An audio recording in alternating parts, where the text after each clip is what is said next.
Hey guys, so before I actually get started on this, I do want to make it clear that while I do really love House of Cards and I don't necessarily want to see it end anytime soon, personally, I feel like this isn't really the type of show that can be running for 6, 7, 8, 9, 10 seasons or beyond. It's just kind of one of those shows that you go in, you tell the story that you were getting to, the moral of the lesson, and then you kind of just get out. You tell a very succinct, short, quick story, something kind of like Breaking Bad or The Nick or something like that, something that really shouldn't go on forever. But it is kind of cool to kind of just sit around and watch like kind of this tragedy. A lot of people have been saying that House of Cards ever since the beginning has kind of been shaping up to be a Shakespearean tragedy, not with just the tone and texture of the overarching story, but also in the whole seeking of power and also Frank Underwood's kind of breaking the fourth wall and giving these inner monologues about exactly what's going on. So personally, I don't necessarily want the show to end anytime soon. I would rather it keep going for at least another season or two. But with that being said, I really kind of think that this is about the time when the show really needs to end. Season 5 is the time when the show needs to end.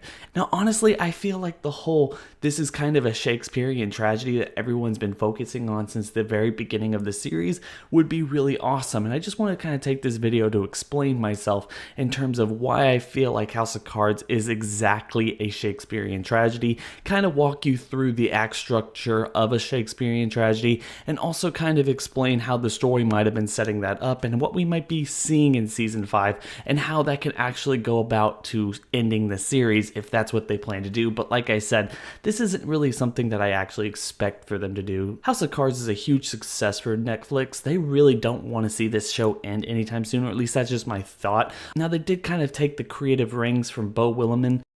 I don't necessarily know why they took that away from him. Personally, I bet it was because he was just kind of tired of working on it, or there was creative differences. I mean, I don't think there was any huge drama to it, so I really wouldn't focus on that. But personally, with them getting new showrunners and probably, like with new showrunners, you get a new creative vision, new direction. So maybe it might have changed from whatever the idea that he thought he was getting to in the first 5 seasons, onward and outward.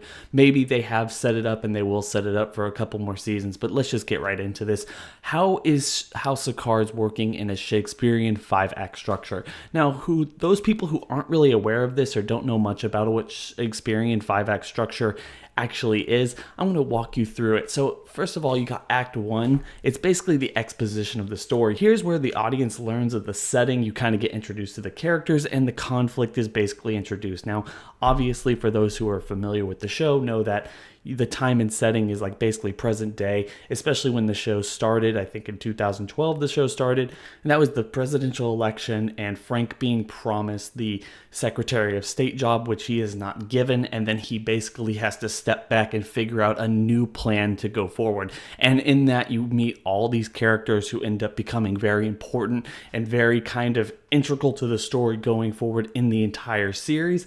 Plus, you also get the conflict of Frank starts this show with everything in mind. He knows exactly where he's going. He has a complete path, but then he's completely derailed in the first episode. And the rest of the series is just kind of things that come from that, information and problems that emerge from trying to kind of course correct from that one particular thing that screwed him over in the first episode.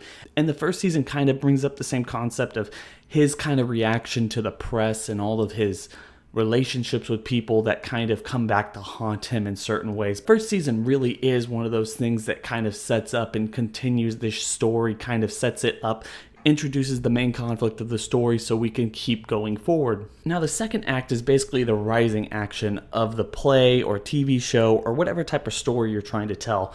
Now, this is the part of the story where you're taking the audience to the climax of the show or story or whatever, and then you're basically taking them and you're giving the protagonist all these kind of obstacles and all these things they have to encounter in order to get over what they're getting through. And that's really what happens in the second season. You have Frank in the vice president role, something he kind of stole for himself in the first season.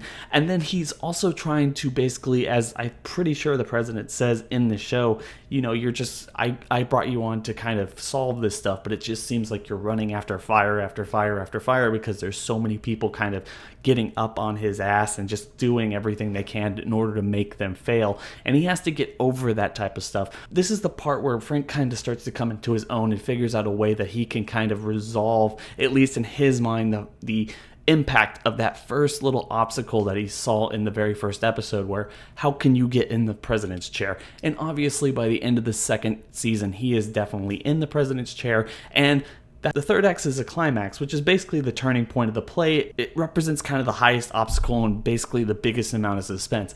And the third act basically does, or the third season of House of Cards basically does kind of adhere to this as well.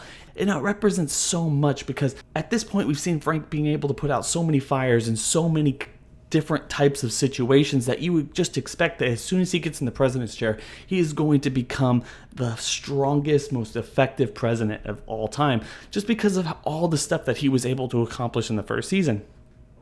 But that's not really the case in season 3. You have Frank basically, not even able to kind of get everyone in control. No one really likes him being president. He can't necessarily do anything, and he has to kind of deal with that. It's very suspenseful with the fact that he can't necessarily get AmWorks working, and he can't get approval of anything, and you just don't think that he's actually going to be the person who kind of walks away and is going to win the next election or even be president for that long. And it's just kind of very suspenseful and saddening to see someone who was so strong in the first 2 seasons be kind of so useless in the third season. And then it kind of all leads up to the whole relationship between Claire and Frank, leading up to her basically leaving him at the very end of that season, which basically leads us into the fourth act, the falling action of the particular story that we're trying to tell.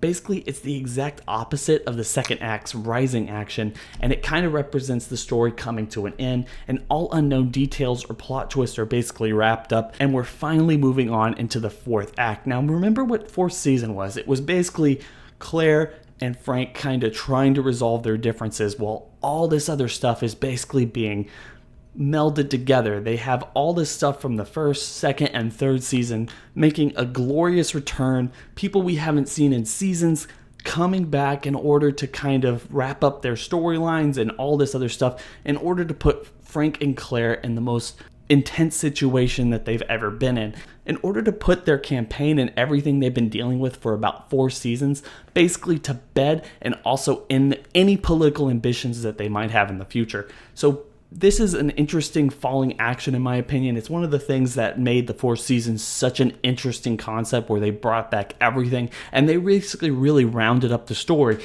There's very little to say from the first 3 seasons after the 4th season. Everyone who mattered up until this point was basically reintroduced in season 4 if they hadn't been in a couple seasons, given an opportunity to shine and basically wrap up their story. So it was an interesting situation. Now this also leads us to the 5th season, or the 5th act, which is basically known as the resolution. This is basically the final outcome of the drama, and we get to see the main point of the story that we've been following for the last 5 acts, and maybe even some moralistic lessons are learned to the audience about exactly what all this meant and what all these people were trying to do and kind of teach us as a whole, like as an audience. And basically, we really don't know exactly where the 5th season is going to leave us. We don't know whether Frank is going to win or he's going to lose, or what. And if he loses, we don't necessarily know who's going to make him lose. If you ask me, the only thing that would make Frank lose after everything that we've seen thus far is probably Claire, but maybe I'll do a video about that later. Honestly, we don't necessarily know what season 5 has in store for us at this point. But personally, I would really like for it to be kind of a smaller scale story, focusing a lot on Frank and Claire's relationship and all the stuff that they have to deal with in the next season, and maybe even take place all within the span of a couple days instead of a couple months like all the other seasons thus far. And ultimately, I would really like it for it to lead to some kind of resolution and basically end the show in general. Like I said, I would really like the show to continue on for as long as it can, but I also want it to end with some dignity and some quality. And like I said, I don't necessarily think this show is going to run for several seasons, but we're just going to have to wait and see exactly what they plan on doing. Honestly, Netflix has kind of renewed House of Cards before every single season besides the 4th season. The 3rd season, I'm not sure, was delivered very well, and a lot of people didn't like it, so it took them a whole lot of time to actually greenlit and announce the 4th season. But as soon as the 4th season was coming out, they did actually renew that before the actual 4th season aired on Netflix. So honestly, we don't know if they follow their traditional output, they might actually end up renewing it for season 6 before season 5 actually premieres. But before that, we can just speculate. I would really like for it to end on season 5. Tell me your thoughts about this in the comment section below. Do you think that this is actually kind of what they've been setting up? Do you think that they might end it after this season, or will they keep going forever and onward? Is this just too good of a show for Netflix to give up? Anyway, guys, don't forget to rate, comment, and subscribe. Tell me what you think about this. Tell me what your thoughts are with the 5-act structure, 5-season structure, and then also just tell me if you want to see more of this content. I really like House of Cards. I really do want to make more videos about this going forward, so let me know. Anyway, guys, I hope y'all have a good day.